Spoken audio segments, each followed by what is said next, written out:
আমি যেদিন বাড়ি আসি এটা ছিল সেই দিনকার মিনি ব্লগ।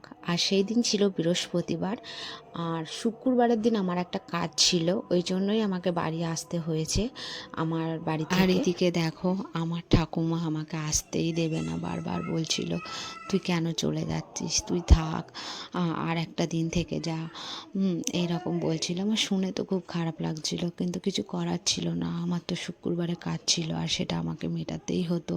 ওই জন্য আমি চলে আসলাম, আবার আমি হয়তো যাব দেখতে। তারপরে আমরা সবাইকে টাটা করে চলে আসলাম। আর এসে আমরা ফার্স্টে পলাশিতে বসেছিলাম, ওখান থেকে ট্রেন ধরলাম, ট্রেন ধরে কৃষ্ণনগরে আসলাম।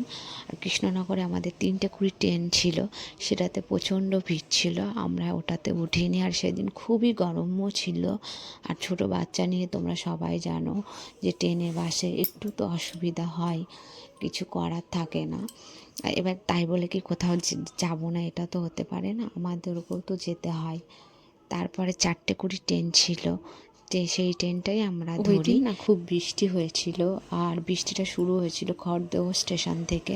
বিধাননগরে যখন আমরা আসি তখন বৃষ্টিটা একটু কম ছিল, তারপর আমরা বাসে উঠে যাই।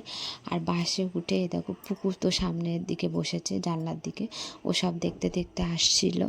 আর সেরকমভাবে অসুবিধা হয়নি, বিধাননগরের পর থেকে ভালোভাবেই বাড়ি পৌঁছে গেছিলাম। আর সবাইকে জানাই গুড নাইট।